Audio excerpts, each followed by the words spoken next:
Hello and welcome. In this video, we are going to build a RC high pass filter and examine the cutoff frequency of it. So to do that, we're going to right click, place component.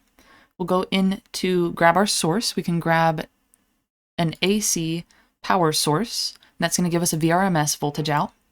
We also want to grab a ground. So we'll grab that ground location here at the bottom. And then we want to go into basic, grab a resistor. We can place that in our circuit. This is actually going to be a high pass, so we want to flip the capacitor and the resistor. We'll put the resistor, we'll control R and rotate it sideways. Place it on the side there, and then our capacitor is going to be across the top of our circuit here. Close that out.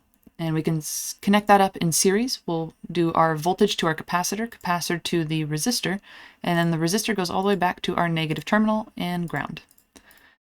All right. So next we need to adjust our voltage source. We'll get it down to 10 volts so we can examine that one. And then our frequency we're going to adjust as we go to see what we expect from this circuit. Our capacitor is going to be fine just like that. Just watch out for what you need your capacitor to be. And then our resistor over here is what we're going to measure across.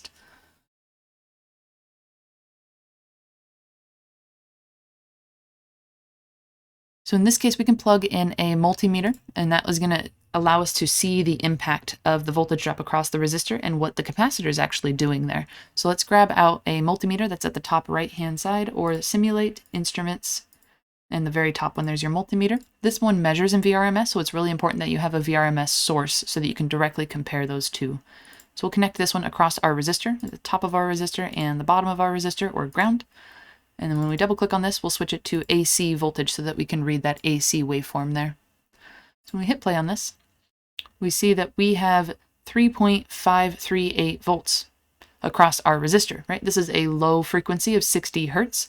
That's what we expected. We expected the capacitor to stop lower frequencies and allow only high frequencies through. So let's stop that, and we can increase this frequency here up a little bit. Let's go up to 1000. And we'll see if that changes anything with our voltage drop across our resistor. Remember, this is KVL still, right? The voltage drop across the resistor and the voltage drop across the capacitor will both sum together to equal 10 volts. And so we expect this capacitor to actually have more voltage drop across it than our resistor right now. But we can't directly measure that capacitor's voltage drop. I'll play this here. Now we've got 9.876 volts, right? It's allowing most of the voltage through now because of our higher frequency. And if we change the values of our resistor or our capacitor, that's going to change the response for this. So to calculate our cutoff frequency, we can plug that in using our values here, and we can see where exactly is the moment that this capacitor starts allowing frequencies through. And so to do that, we'll click into our Desmos over here, and we'll say that we have 1 over, open parenthesis, 2 pi, so 2 and then our pi symbol down here, and we can multiply that by our resistor times our capacitor, and we now have 1000 kiloohms, or 1 kiloohm for our resistor, so 1000, and we can multiply that by our capacitor value of 1 microfarad, and we can type that all in there, 1 times 10 to the negative 6. We can close off both of those parentheses there, and now we're left with this value here, 159, and that is going to be the frequency that we are allowing at. So if we switch this down to 159, we should see that most of the voltage gets dropped across the capacitor, and if we go above that, we should start to see the resistor start to consume some of that voltage. So let's stop this and let's get it down to our frequency we just calculated there, 159. Okay, that.